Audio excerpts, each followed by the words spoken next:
Hi everyone, welcome back to my channel, Life and Literature. My name's Emily and today I'm going to be doing my review of Paper Towns by John Green.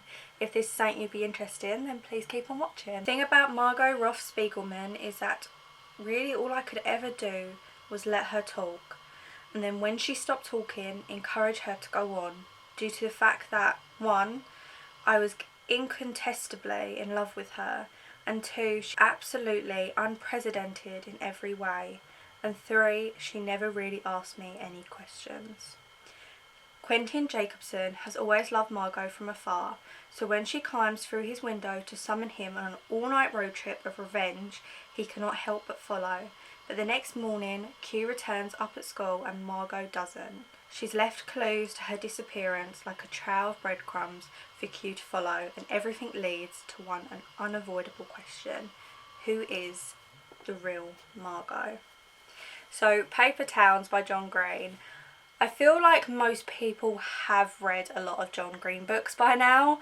He has a treasure trove of teenage love and depiction in different books, and if you definitely haven't read the books, then more than likely you've seen some of his films.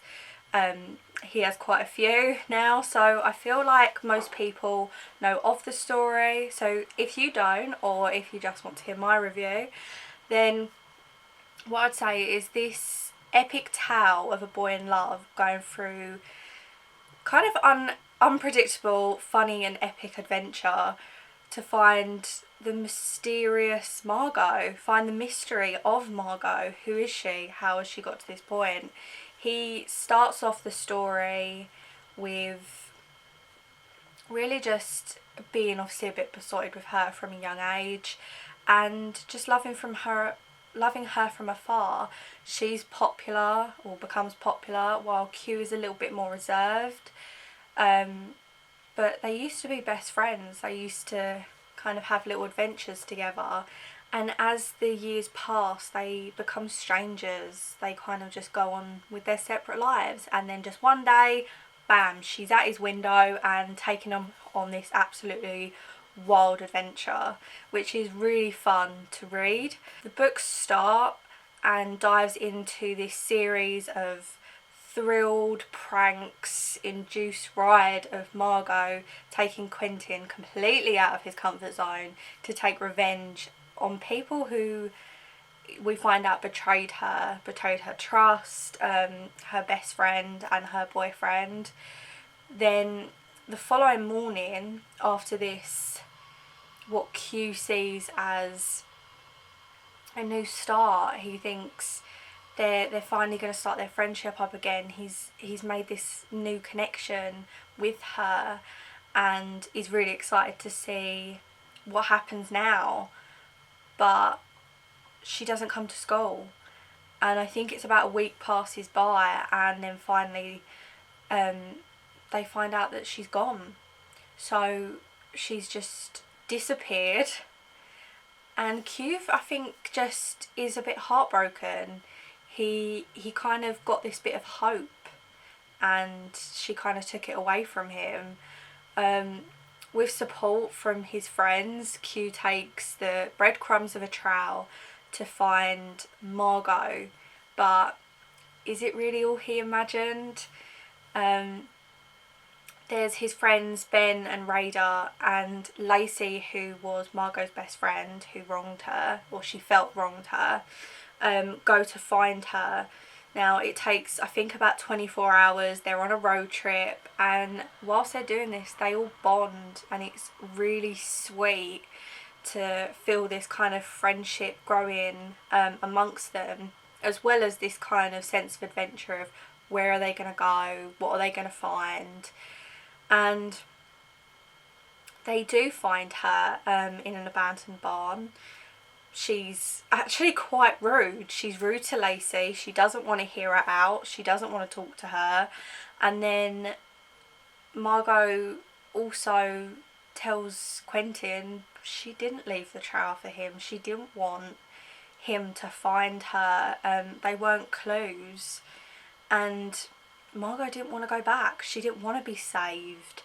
And I think that was really sad, because you just kind of feel Quentin, just his heart drop. He had so many, I think, ideas of what amazing adventure his life could be by having Margot in it, but it was kind of this self-realisation that you can't look to somebody else for your own happiness.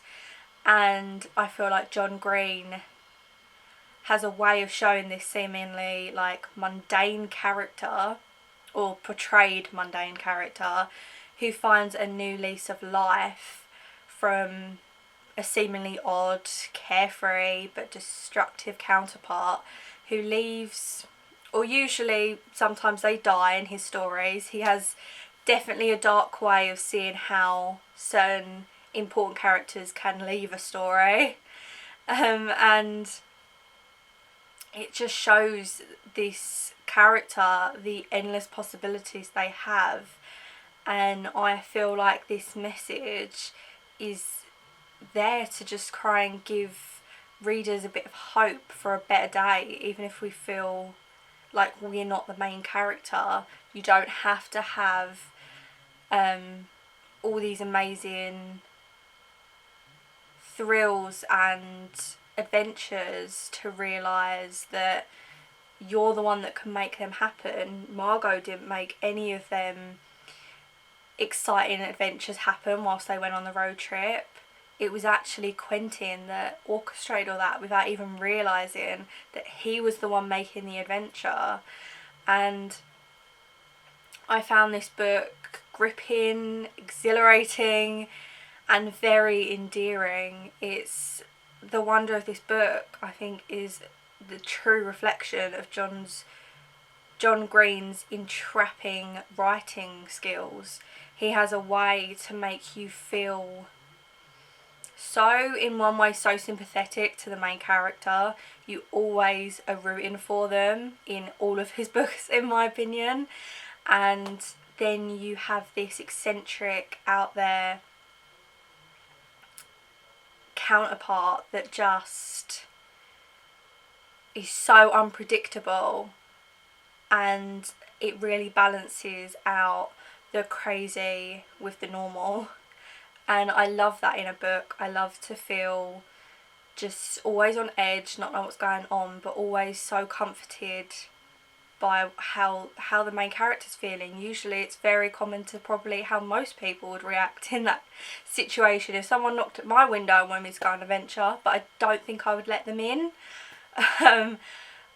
However, this has a really fun way of showing you that some people are on different paths, and as much as you may want them in your life, as Q wants Margot in his, doesn't mean the other person wants you. Margot has her own way she wants to go in the world, and she doesn't want to go back to a small town. She doesn't want to lead the same life every single day.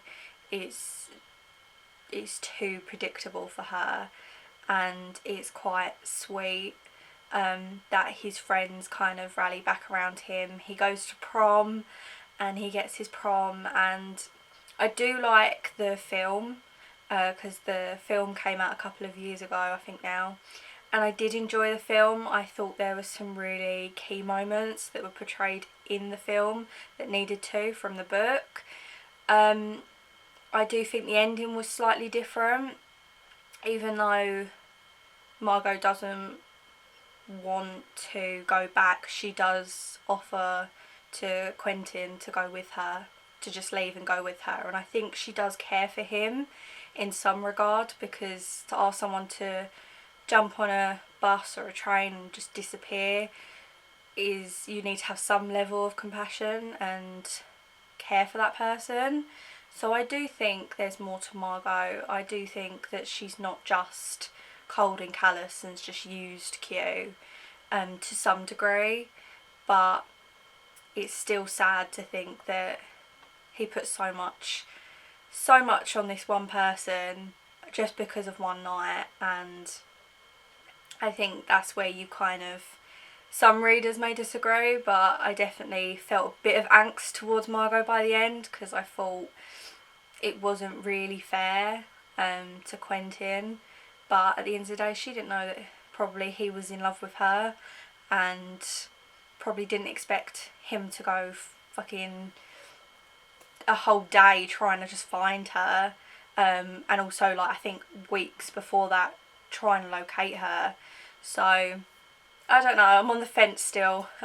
I think some people love her, some people hate her, some people don't mind her. I think it's absolutely up to interpretation, but I did really love this book. I think if you are getting into reading, this is one of the kind of the first couple of books that I did read, because I found it quite easy. It's quite interesting and intriguing. It's not too a complex story. There's not too many characters that you're jumping all over the place. It is from one point of view, so you're not having to keep remembering who's who and what's going on with each.